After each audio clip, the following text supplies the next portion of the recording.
You've been served with a lawsuit for debt. The papers say summons and complaint. It's natural to feel overwhelmed, but your first instinct might be the worst one, ignoring it. Ignoring a lawsuit is the single worst thing you can do.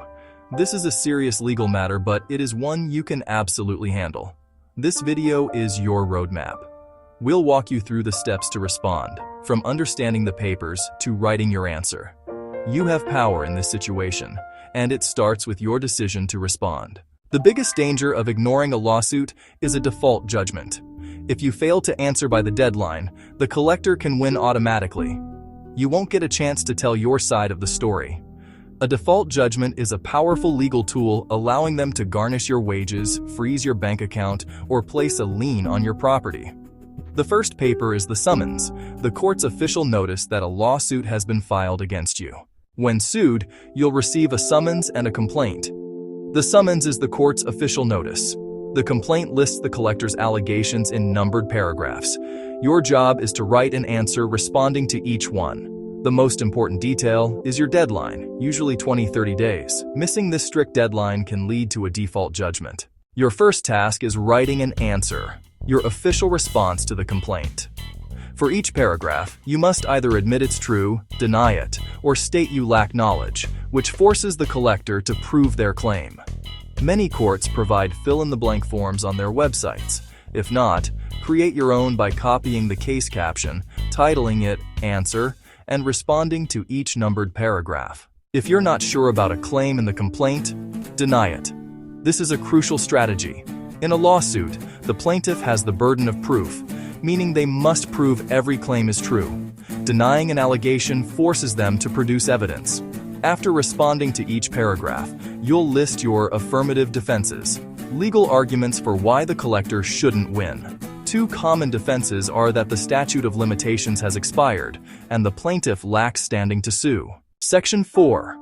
Common defenses, challenging the collector's claims. Now, let's explore some of those common affirmative defenses you can include in your answer. One of the most basic is improper service. The law has very specific rules about how a lawsuit must be delivered to you. If someone just left it in your mailbox or with your 10-year-old child, the service might be invalid, and you can raise this as a defense. Another defense is mistaken identity. Debt collectors make mistakes.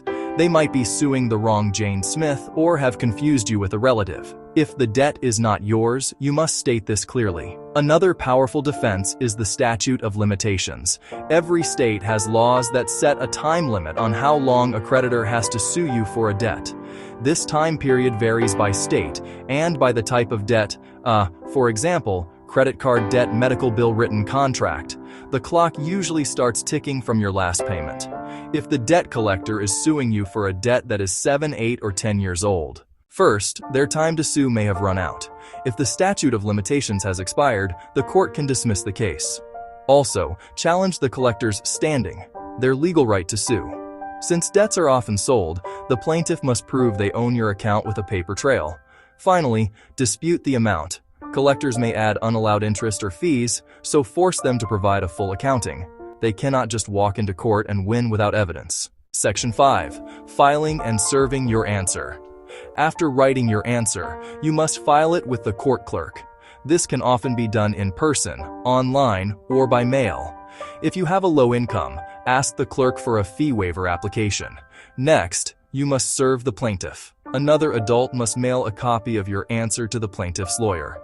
That person then signs a proof of service form, which you must also file with the court. So, what happens after you have filed and served your answer? A few things. The collector's lawyer might contact you to discuss a settlement.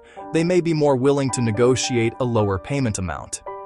In some instances, the lawsuit simply goes away. If the debt collector is a high-volume lawsuit mill and lacks proper paperwork, they might decide it is not worth the time and expense to continue. They may file to dismiss the case voluntarily. This happens more often than people realize. By taking these steps, you have fundamentally changed the dynamic of the situation. You are no longer a passive victim waiting for a default judgment. You are an active participant who is demanding proof and defending your rights. Even if you ultimately owe the debt, Responding gives you leverage to negotiate a better outcome, like a manageable payment plan. It prevents wage garnishment and bank levies from happening overnight. Responding to that lawsuit is the first and most important step toward taking back control of your financial life. You can do this.